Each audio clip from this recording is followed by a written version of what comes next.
Inilah kami dari Teater Rangkailah mempersembahkan Gelap Terang.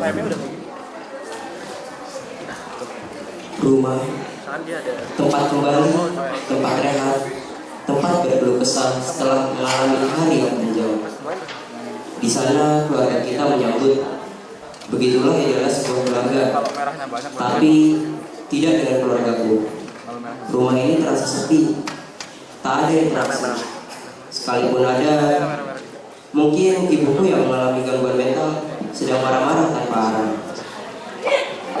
Aku hanya menanggapinya dengan diam. Tapi ada kalanya kesabaranku habis. Seperti hari itu, hari biasa yang ternyata bisa mengubah semua hal dalam hidupku. Dan aku pun bingung kenapa hidupku bisa seperti ini. Tapi kejadian dramatis ini akan kuabadikan lewat karya sastraku ini. Mau main tembak berapa?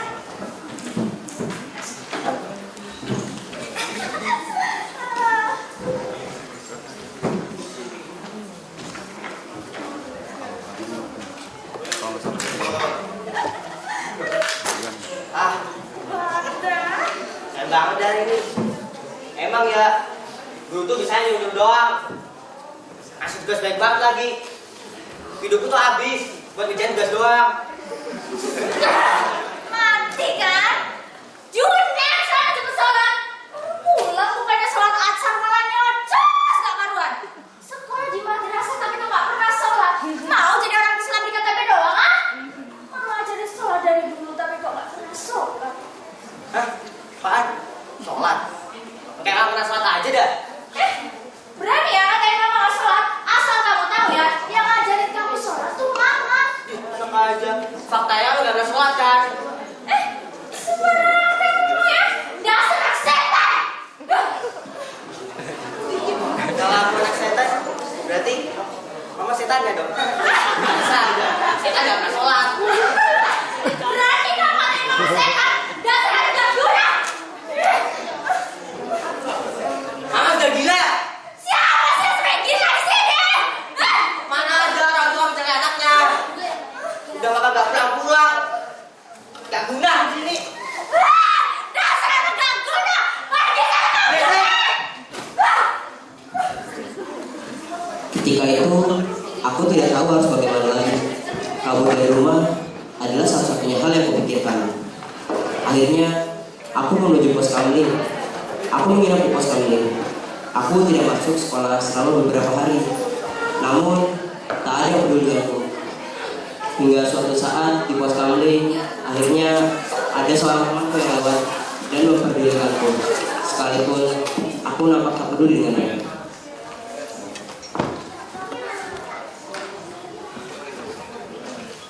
Gini amat ya? Mama gak pulang-pulang. Mama depresi. Gak depresi sih. Udah gila. Gak ada gunanya ke rumah itu. Ini gak usah. Junet, ngapain lu di sini? Pakai bawa tas segala, kayak orang mau minggat aja. Emang aku lagi dari rumah. Hah? Minggat? Iya. Gara-gara malu yang depresi itu? Iya. Tadi gue dilempar nih, sakit. Gila. Emang ya, malu tuh benar-benar aneh. Pernah gak sih lo mikir penyebab malu depresi itu gara-gara bapak lo? Mungkin aja bapak lo selingkuh. Gak tahu sih ya, tapi mungkin aja kan. Mendingan sekarang lo balik ke rumah, bahagiain mak lo dan musnahin bapak lo. Ya juga ya. Kenapa aneh gak podcast lagi gitu ya? Kan, Yaudah dah, naik balik lagi. dibalikin.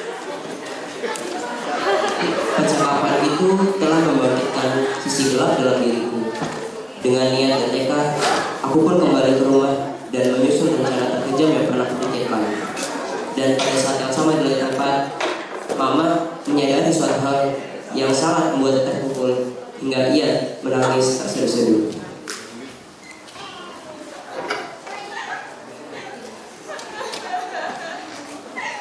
Mama kenapa? Junet, Pak.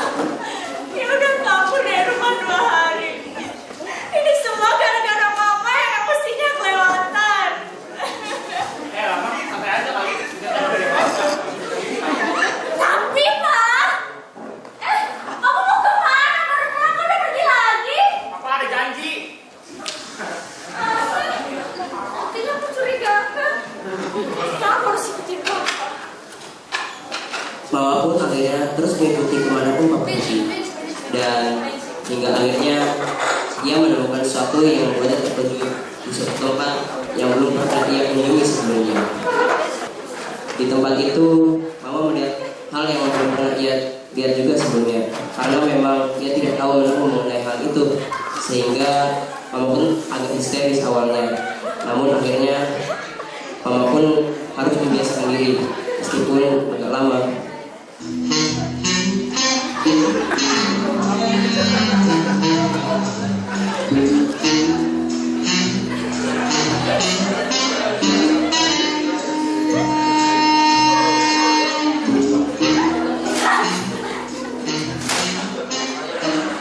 Ternyata ya, selama ini Papa selingkuh di belakang. Dasar laki-laki gak guna. Misalnya cuma selingkuh di belakang doang. Tapi, siapa dasar mental itu? Jangan-jangan itu anak mereka berdua. Kayaknya main-main itu sulit sih. Bukan fokus. Cukup! Aku tak bisa menahannya lagi. Setelah itu, Mama pergi dari tempat itu dengan perasaan yang sangat sedih dan rasa sakit di hatinya. Hingga akhirnya, ketika ia sampai di rumah, ia masih menangis dengan resiko. Mama pun masih tidak bisa melupakan kejadian saat itu, dan perasaan di hatinya tersebut sangat terungkap dari wajahnya yang kian memerah dan lesu.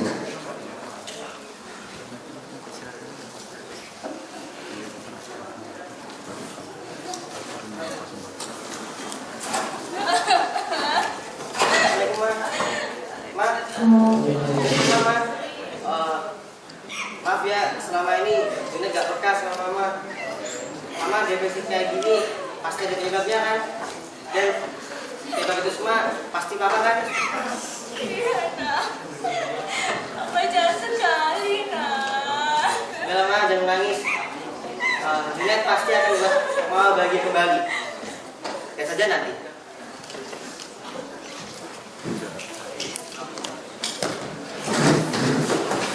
Tepat setelah percakapanku dengan temanku dan rencana pembunuhan papa serta temanku terhadap Mama, aku melakukan semua sesuai rencana yang sudah ditulis dengan rinci. Aku memutuskan untuk melancarkan aksiku pada tengah malam hari itu juga, dan aku melakukannya dengan sangat hati-hati. Aku melakukan rencanaku yang akan tampak seperti bunuh diri, namun hasilnya pasti akan memuaskan.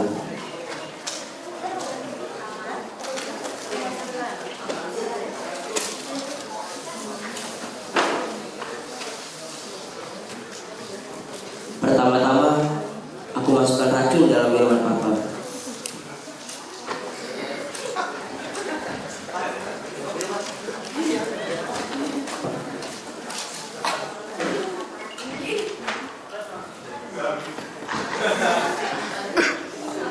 Setelah papa meminumnya, ia pasti akan mati.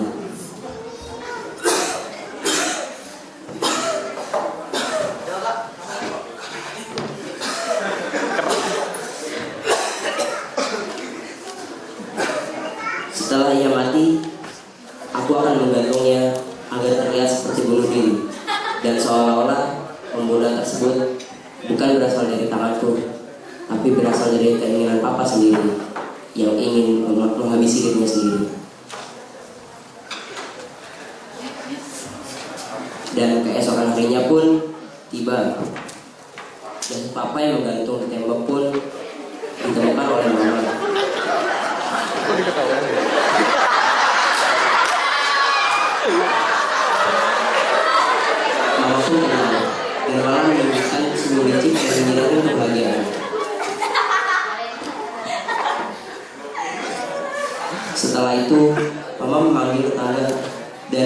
jenazah Bapak langsung diurus untuk dikuburkan.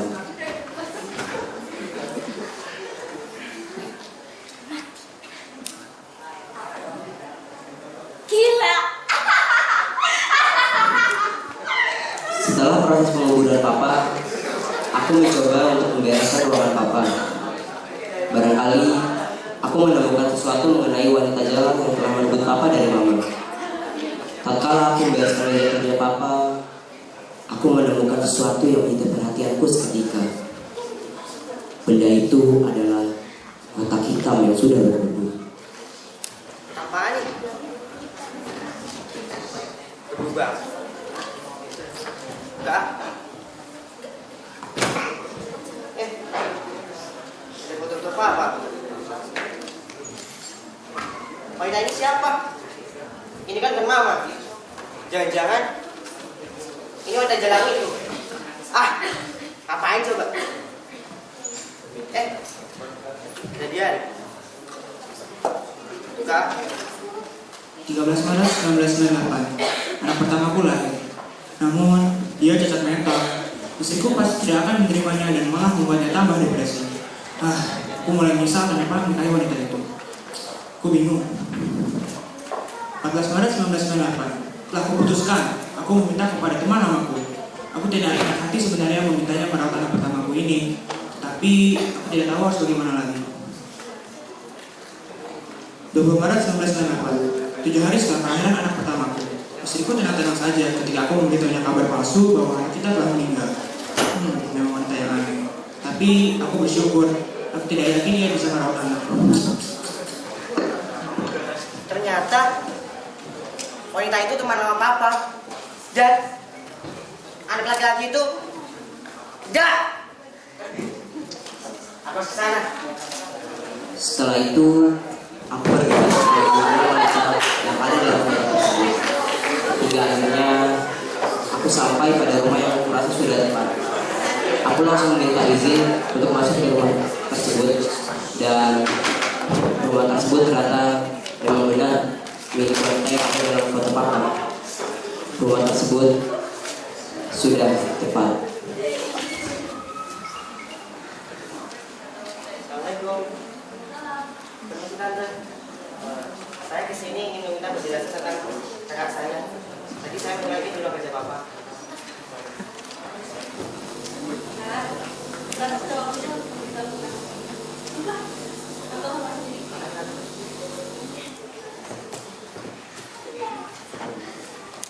Jadi Papa Amin itu memang baik saya dari saya SD. Kita dulu bertetangga dan juga satu sekolah.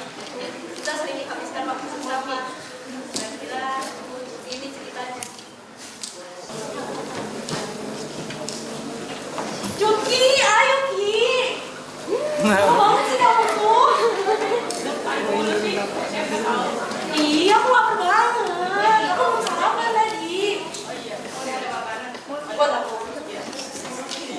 Yuk makan yuk.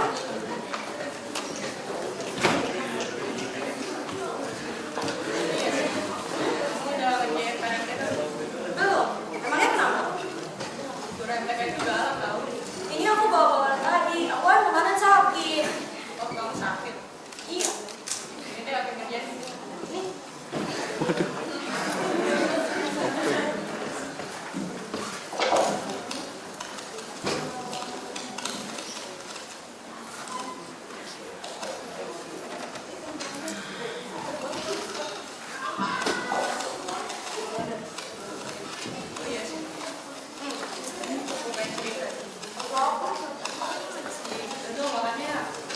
Iya, iya.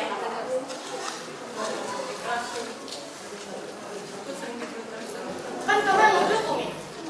Itu sih nggak apa-apa sih. Tapi aku dikasih sama mereka tadi. Masa sih? Iya. Tadi aku didorong sama mereka. Ada kayak gini. Ya ampun Juki, serem banget itu lukanya. Kamu jangan mau digituin sama mereka. Udah sih. Nggak apa-apa. Nggak perlu dilaporin nih. Yuk kita berterima saja.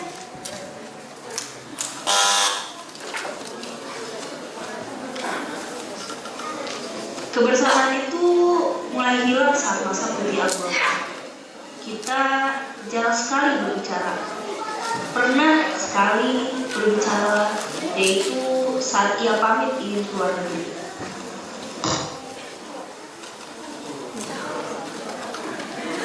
Ada gede, ada gede.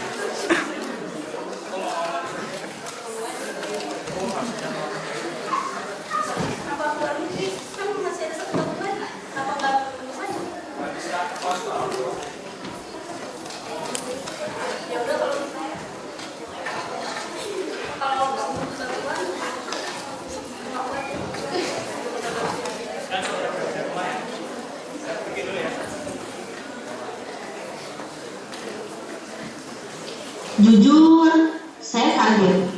Dan maafnya, saya baru menyadari jika saya punya perasaan padanya.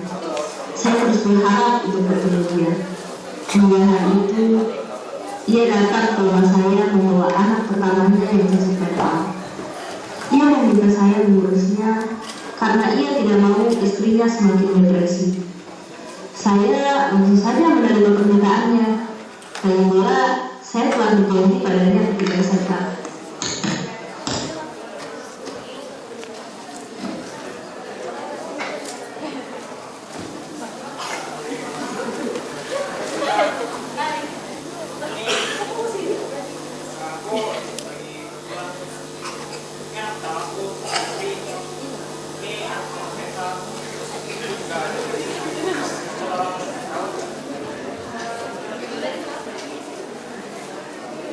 Kasih ya, nyawa di sini bulan sekali.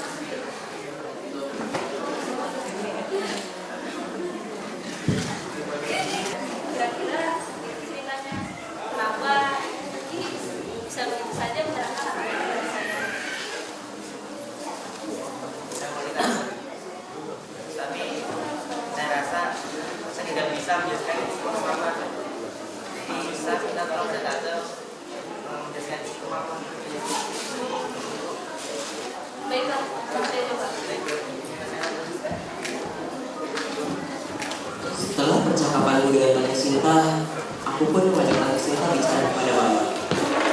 Dengan baik-baik dijelaskannya tentang fakta yang selama ini kita tutupi.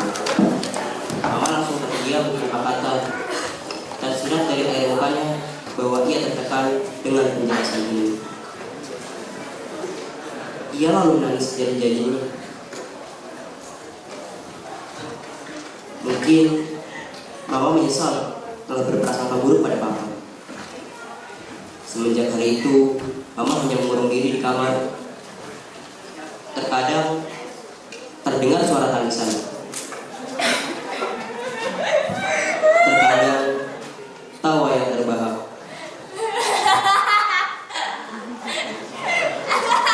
Tak jarang pula teriakan dan lantunan penuh amarah.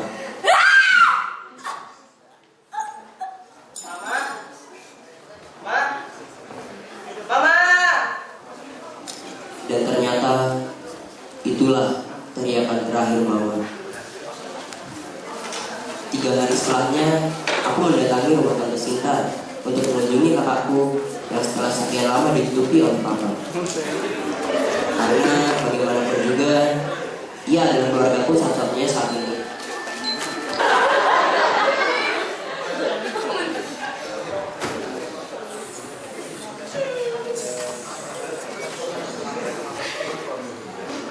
Baik, kau saya apa?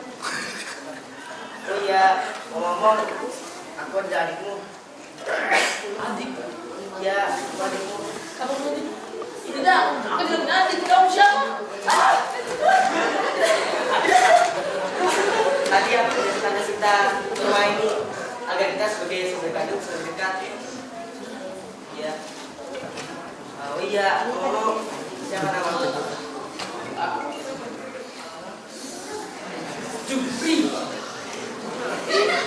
Kakak, Jupri, adik bener. Kakak, ikut.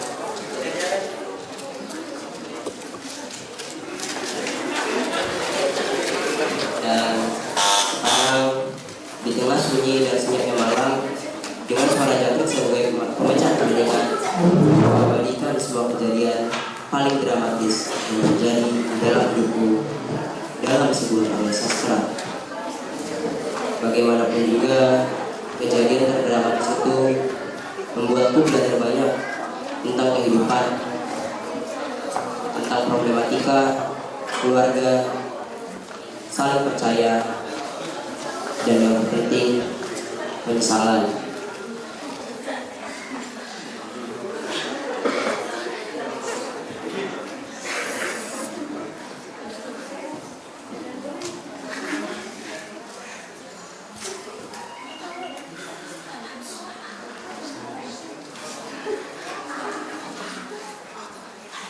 ولا تقتلوا النفس التي حرم الله إلا بالحق ومن قتل مظلوما فقد جعلنا لوليه سلطانا فلا يسرف في القتل إنه كان منصورا. Dan janganlah kamu membunuh orang yang diharamkan Allah kecuali dengan suatu alasan yang benar. Dan barang siapa yang dibunuh secara lazim, maka sungguh kami telah memberi kekuasaan kepada walinya. Tapi janganlah walinya itu melampaui batas dan pembunuhan. Sesungguhnya dia adalah orang yang mendapat pertolongan. Ya ayyuhalladzina amanu ijtanibu katsiran minadh-dhanni inna ba'dadh-dhanni ithmun wa la tajassasu wa la yaghtab ba'dukum ba'dhan ayuhibbu ahadukum an ya'kula lahma akhihi maytan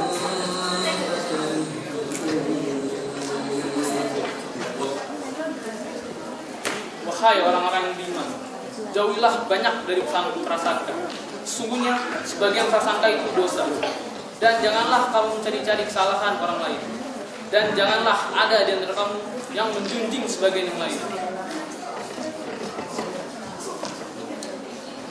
Inilah sebuah kisah mengenai dua sisi manusia yang berawal dari sisi yang ada terang saja, namun dengan mudah dimusnahkan oleh sebuah prasangka yang menimbulkan sisi buruk. Inilah kisah dari kami, gelap